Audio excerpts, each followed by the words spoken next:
Olá, galerinha! Tudo bem com vocês? Preparados para mais uma aula? Então venham comigo!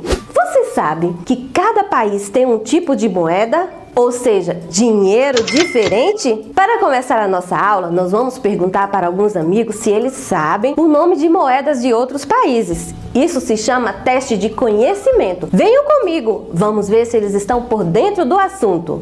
Como se chama a moeda norte-americana? Dólar. Como se chama a moeda argentina? Peso. Agora é com vocês. Vocês sabem qual o nome da moeda brasileira? Acertou quem falou real. Olhem só, na cédula do real aparece uma mulher chamada Efígie da República, que representa o regime republicano. Contudo, esse símbolo tem um nome bem mais simpático, que é Mariane. Agora, todas as vezes que vocês olharem para o real, vai lembrar que essa imagem aqui se chama Mariane. Então, pessoal, moramos no Brasil, somos cidadãos brasileiros, usamos o nosso dinheiro para pagar muitas coisas, ou seja, alimentos, roupas, dentre muitas outras coisas, não é? Mas eu quero falar com vocês hoje sobre outro pagamento que nós fazemos, todos nós. Sabe o que é? São os impostos que pagamos ao governo. Mas o que é esse imposto? O imposto é um tributo obrigatório cobrado pelo governo. Isso quer dizer que é um valor que você paga e contribui para custear as despesas administrativas do Estado. O não pagamento pode gerar multas e até punição legal. Ao olhar por esse lado, até parece algo ruim. Mas se você pensar, sem a cobrança de impostos, nenhum país do mundo conseguiria devolver serviços e benefícios para a população. É como se você estivesse investindo no governo para que ele possa cuidar dos seus serviços básicos, como saúde, educação, segurança, moradia, transporte público. Um exemplo de imposto que pagamos é o IPVA, Imposto sobre a Propriedade de Veículos Automotores, veículo com motor próprio. Uma vez ao ano paga o IPVA. Tem outro imposto também, crianças, que é o IPTU, Imposto sobre Propriedade Territorial Urbana. Esse imposto é aplicado sobre os imóveis, casas, edifícios e terrenos localizados nas áreas urbanas. Vocês sabem o que é áreas urbanas, não sabem? É na área da cidade. Esse valor é definido pela prefeitura. Pergunte para sua mãe ou seu pai qual imposto ele já pagou esse ano. Pensando aqui, sabe, crianças?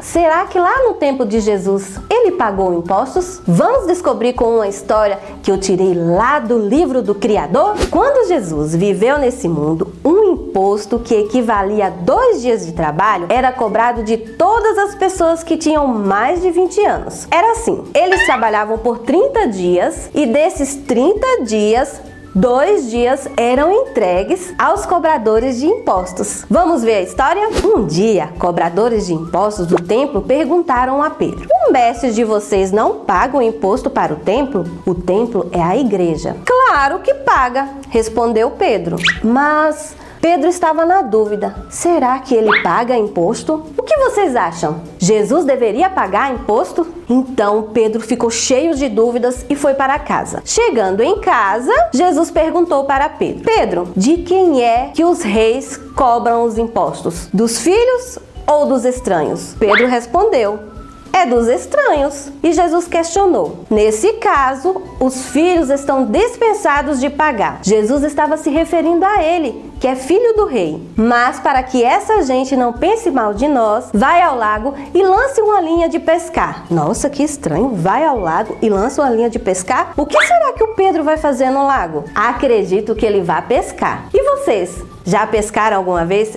Eu nunca pesquei, mas eu sei que para pescar precisa de uma vara com uma linha e na ponta é colocado um anzol com uma isca e é jogado na água e aí é só ficar esperando o peixe morder a isca. E o Pedro fez exatamente o que Jesus pediu. Tira o primeiro peixe que vier no anzol. Na boca dele você encontrará uma moeda. Então vá, pague com ela o seu imposto e o meu. Será possível, galera? Uma moeda na boca do peixe? Foi exatamente o que aconteceu. Na boca do primeiro peixe que pescou, Pedro encontrou uma moeda que dava para pagar um imposto dele e o de Jesus. Sabe, Jesus não precisava pagar um imposto, pois ele é o Senhor do templo, mas ele pagou para nos dar o exemplo. Jesus foi íntegro. Você sabe o que é íntegro? Consultando o dicionário, íntegro, inteiro, completo, totalmente direito, honesto, incorruptível. Assim foi Jesus. Galera, temos um exemplo a seguir, o de Jesus. Um homem que historicamente não cometeu nenhum erro enquanto estava aqui nesse mundo. Vocês conhecem algum homem assim? Eu conheço o meu Jesus. Sejam sábios e busquem os melhores exemplos. Eu quero seguir o exemplo de Jesus. E vocês? Qual exemplo querem seguir? Hora da atividade. E a atividade hoje tá bem legal.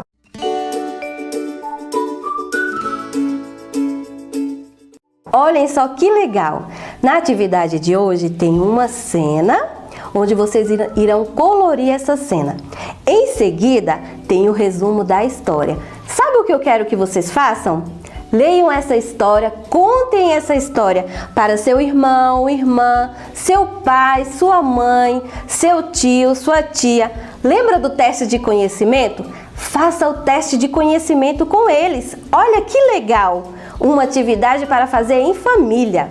E nós temos para guardar no coração também, que é algo precioso que você precisa guardar no seu coração. O nosso versículo de hoje fala sobre respeitar as autoridades.